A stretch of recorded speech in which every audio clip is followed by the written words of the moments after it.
മന്തി മനസ്സിൽ ഉച്ചയ്ക്ക് ഫുഡ് കഴിക്കാൻ പോയായിരുന്നേ. അപ്പോൾ എൻ്റെ വീഡിയോസൊക്കെ കാണുന്ന രണ്ട് പിള്ളേർ വന്ന് സംസാരിച്ചു. അങ്ങനെ അവരടുത്ത് കുറേ നേരം സംസാരിച്ചൊക്കെ നിന്നപ്പോഴത്തേക്കും നമ്മൾ ഓർഡർ ചെയ്ത ഫുഡ് എത്തി. ഞാനൊരു ബീഫ് മന്തിയും മട്ടൻ മന്തിയും ആയിരുന്നു മേടിച്ചത് കേട്ടോ. ക്വാർട്ടർ പോർഷനാണ് മേടിച്ചത്. രണ്ട് മന്തി അവർ ഒരു പ്ലേറ്റിലാണ് കേട്ടോ സെർവ് ചെയ്തത്. കൂടെ മയണൈസ് ഉണ്ടായിരുന്നു, പിന്നെ തക്കാളി ചട്നി ഉണ്ടായിരുന്നു, കുക്കുംബർ കട്ട് ചെയ്തതും ഉണ്ടായിരുന്നു. പിന്നെ ഞങ്ങൾ കുടിക്കാനായിട്ട് പെപ്സി ആയിരുന്നു മേടിച്ചത്. കാണുമ്പോൾ തന്നെ അറിയാം നല്ല ടേസ്റ്റ് ഉണ്ടാവുമെന്നേ. ഭയങ്കര ഓവർ എന്താ ഫ്ലേവേഴ്സും കാര്യങ്ങളൊന്നുമില്ല. ആ മീറ്റിൻ്റേതായിട്ടുള്ളൊരു ഫ്ലേവറില്ലേ, അതാണ് കൂടുതൽ എടുത്ത് നിൽക്കുന്നത്. ചേർത്തേക്കുന്ന മസാലയൊക്കെ മീറ്റിൻ്റെ ഫ്ലേവറിൻ്റെ താഴത്തേ നിൽക്കുള്ളൂ കേട്ടോ. അപ്പോൾ അതുകൊണ്ട് തന്നെ നമുക്കങ്ങനെ പെട്ടെന്ന് മടുക്കത്തില്ല. ഓവർ സ്പൈസിനെസ് അങ്ങനെ ഇല്ലാത്ത കാരണം ഒരു ഒതൻറ്റിക് ടേസ്റ്റ് എനിക്ക് തോന്നി. ബീഫൊക്കെ കയ്യിലെടുക്കുമ്പോഴത്തേനും ഇങ്ങനെ പൊളിഞ്ഞ് വീഴുന്നുണ്ട്, അത്രയ്ക്ക് സോഫ്റ്റ് ആണ് കേട്ടോ ഇതിൻ്റെ മീറ്റ്. ഇവർ സ്ലോ കുക്കിംഗ് മെത്തേഡാണ് യൂസ് ചെയ്യുന്നത്, അതാണ് ഇവിടുത്തെ ഒരു പ്രത്യേകത. അതുകൊണ്ടാണ് ഈ ഒരു മീറ്റിന് ഇത്രയും ടെൻഡർ വരുന്നത്, അതുകൊണ്ട് അതിന് ഒരു പ്രത്യേക ടേസ്റ്റും ഉണ്ട്. മട്ടൻ്റെ മീറ്റ് ആണെങ്കിലും നല്ല ടെൻഡർ ആയിരുന്നു, പക്ഷേ എനിക്ക് കുറച്ചുകൂടി ഇഷ്ടമായത് ബീഫാണ് കേട്ടോ. എനിക്ക് അതിൻ്റെ ഫ്ലേവറും കാര്യങ്ങളൊക്കെ ഒത്തിരി ഇഷ്ടമായി.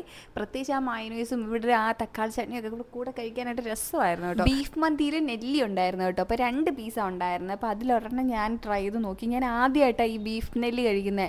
എല്ലാവരും ഈ വയനാട്ടിലൊക്കെ പോയി ട്രൈ ചെയ്ത് നോക്കിയിട്ടുണ്ടല്ലോ, പക്ഷേ ഈ മന്തിയിലൊക്കെ ഇങ്ങനെ നെല്ലി ഉണ്ടാവുമെന്നൊക്കെ ഞാൻ ആദ്യമായിട്ടാണ് കാണുന്നതും കേൾക്കുന്നതൊക്കെ. എൻ്റെ അമ്മ എന്ത് നല്ലതായിരുന്നെന്നറിയോ. അയ്യോ, എനിക്കിപ്പോഴും വീണ്ടും കഴിക്കാൻ പോകാൻ തോന്നുന്നുണ്ട്, അത്രയ്ക്ക് ടേസ്റ്റ് ആയിരുന്നു. പ്രത്യേകിച്ച് ആ നെല്ലി പോർഷനൊക്കെ അടിപൊളിയായിരുന്നു കേട്ടോ. അപ്പോൾ ഇതാണ് പ്രൈസ് അവിടുത്തെ.